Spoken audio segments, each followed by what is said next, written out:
Justin Fouda à propos de mon objectivité, puisqu'il en a parlé. Dans la chronique, j'ai pris position sur 3 choses. La première chose, c'est que j'estime qu'à 17 ans, c'est dommage qu'on n'utilise pas des moyens contraceptifs. C'est ce que j'ai dit. La seconde chose, j'estime qu'à 17 ans, et je l'écris dans ma chronique clairement, qu'il n'y ait pas un encadrement qui puisse empêcher une enfant de concevoir.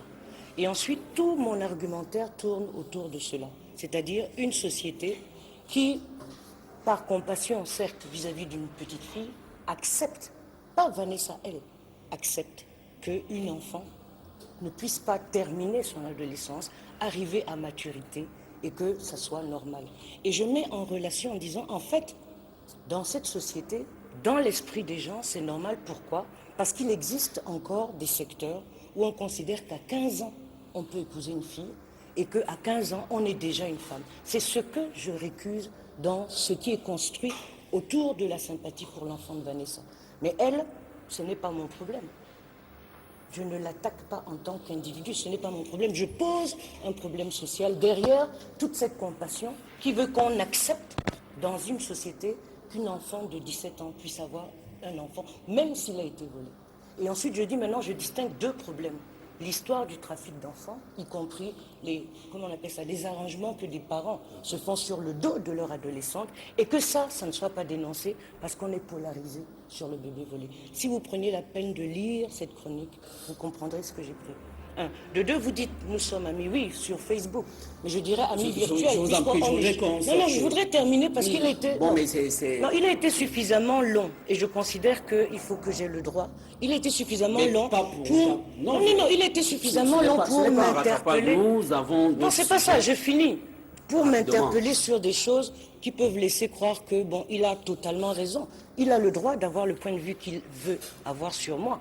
Mais donc, dans la chronique, j'ai pris position dans la chronique, pas contre Vanessa, mais contre ce qui me semble être derrière cette acceptation du fait qu'une gamine de 17 ans puisse avoir un gosse. Et j'ai pris position, oui. Alors, Dominique Max-Aïs, je voudrais vous poser une question de manière précise parce que nous sortons bientôt de ce sujet. Avec autant de rebondissements, le limogeage, la contre-expertise, est-ce qu'on devrait s'attendre à évoluer vers un dénouement spectaculaire ou alors un dénouement beaucoup plus positif ou un dénouement en faveur de Vanessa Tchatchou? Est-ce qu'il faut être optimiste? Écoutez, on atteint presque le chemin de non-retour là. Je ne sais pas comment on va arriver à ne pas présenter un bébé à cette fillette ou à l'opinion, parce qu'en fait l'enjeu, me semble-t-il aujourd'hui, ce n'est plus simplement Vanessa. Je crois que tout le monde s'est mouillé dans cette affaire et logiquement, et ça, je pense que ceux qui dirigent ce pays et tous les protagonistes autour de cette affaire devraient y réfléchir très sérieusement. Il faut mettre un terme à cette affaire. Il faut mettre un terme davantage parce qu'on a créé une telle confusion qu'aujourd'hui, on ne sait plus exactement de quoi nous traitons. Moi, je suis irrité à l'idée que l'enlèvement d'un bébé puisse être un fait banal. Pour moi, c'est un crime d'une extrême gravité. Et donc, j'imagine, au-delà de toutes les contractualisations qu'il peut y avoir autour, c'est-à-dire que maman, tante, il n'est pas envisageable, de mon point de vue, qu'une femme entre dans un hôpital ça, c'est clair, mais c'est pas... pour donner vie à un enfant, qu'elle en ressorte sans cet enfant, sans qu'on ne lui donne des raisons. Et pour moi, ça suffit largement. Après, et vous savez, un État peut sévir même contre les individus, même vis-à-vis d'eux-mêmes. C'est-à-dire, si on se rend compte qu'une fillette ou un parent a vendu un enfant, mais l'État devrait pouvoir poursuivre parce que les enfants, les humains ne sont pas vendus. La traite humaine, me semble-t-il, n'est pas quelque chose qui fait partie de notre registre de commerce, ou comment je vais appeler ça. Donc, c'est-à-dire que pour moi, c'est inenvisageable. À partir de ce moment, toutes les autres questions autour sont très importantes.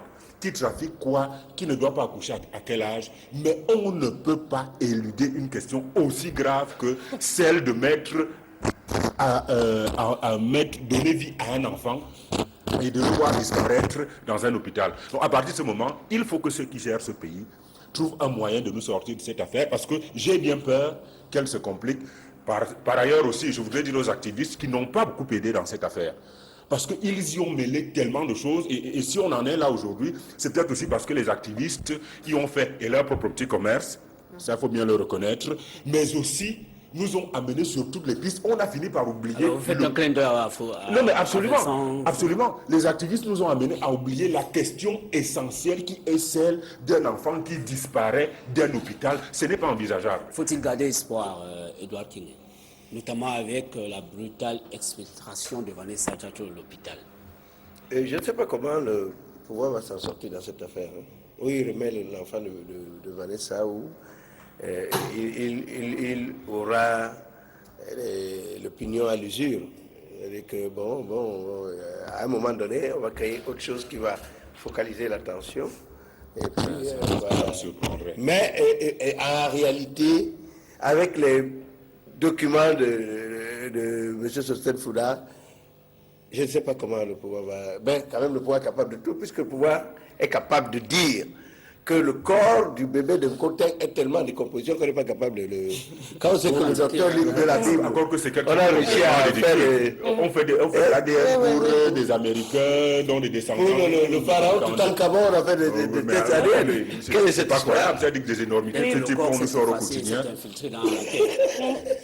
Pour moi, déjà, je ne suis pas sûr que toute l'opinion camerounaise soit derrière cette affaire, malgré l'ignominie de l'acte de l'enfant volé.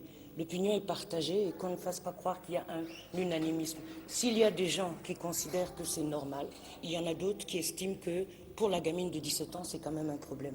Qu'on soit contre le fait du vol des enfants dans des hôpitaux, toute cette affaire ne permettra pas de, comment on appelle ça, de démonter l'organisation des vols des bébés dans les hôpitaux. Au contraire, parce qu'on a trouvé très facilement une coupable en la magistrate et l'affaire serait terminée. Personnellement, je ne crois pas que la petite Vanessa puisse retrouver son bébé. C'est peut-être dur ce que je vais dire. Qu'on l'ait volé, ce n'est pas normal. Mais honnêtement, à 17 ans, elle a encore la vie devant elle. Et cette espèce d'exposition peut complètement la traumatiser. Parce que vraiment, elle vit une situation où même peut-être si des psychologues interrogeaient, je ne sais pas si elle aura encore envie d'avoir un enfant, avec toute cette histoire tout autour. C'est ce que je peux dire. Vous continuez le combat, Vincent? Oui, je vais continuer le combat puisque dès mardi prochain, je serai au Sénat américain pour montrer effectivement qu'il y a un trafic de nourrissons au Cameroun. Ça, c'est un problème. Puis, par la suite, j'irai à la Chambre des communes à Ottawa, rencontrer les députés et puis les sénateurs canadiens pour montrer. Mais je voudrais dire à Suzanne qu'il y a peut-être quelque chose qui vous échappe. En réalité, dans cette affaire, il faudra mettre sur le même registre la fondation de la famille chez nous. Comment, c'est-à-dire sur le plan anthropologique, comment nous définissons la famille? Tout à fait. Voilà. Une fois qu'on aura fait ça, sur le plan sociologique, comment ça passe, cette formation de la famille? Et enfin, nous aurons besoin d'un encadrement juridique. Parce que c'est vous qui l'avez souligné tout à l'heure, et peut-être c'est passé inaperçu pour vous qui présentez cette émission. C'est-à-dire que il faut savoir que le vol des bébés dans notre pays obéit à des rites. Et surtout que nous avons un problème sur la fondation de la famille. Je vais peut-être me tromper dans les termes, mais je pense que nous sommes beaucoup plus ségrégationnistes que les juifs. C'est-à-dire que quand le Hondo que je suis va épouser une étonne chez vous, et que cette étonne-là m'amène des enfants, il faudrait que je sois capable, en acceptant ces enfants-là, donner à ces enfants des cousins, voilà, parce que c'est ça véritablement le problème. Si les femmes volent les bébés ici, chez nous, les nourrissons surtout, c'est parce qu'elles veulent donner une vraie filiation à ces enfants. Alors que les enfants adoptés, entre guillemets, parce que vous avez épousé une femme qui vous amène des enfants, on sait ce que ça pose dans nos familles. Donc il faut véritablement redéfinir, et nous attendons depuis des années le code de la famille au Cameroun. Il y a ça. Et donc à côté de cela, il y a véritablement ce trafic de nourrissons chez nous. Il faut lutter contre ça avec toutes les armes qui sont mises à notre disposition. Alors c'est un fléau. Le gouvernement va-t-il reculer ou pas Sur Pour le cas l'instant, actuel. sur le cas Sur le cas actuel. je vous en prie, Ed King. Edouard King, c'est pas vous qui menez les débats sur le plateau. Je vous Il a propose oublié. maintenant Vous avez oublié d'aller ça. sur Vous voulez la savoir ce prochaine. qu'il fait pour Oui, voyager. d'aller sur la prochaine marche de cette émission, l'affaire qui oppose, la querelle qui oppose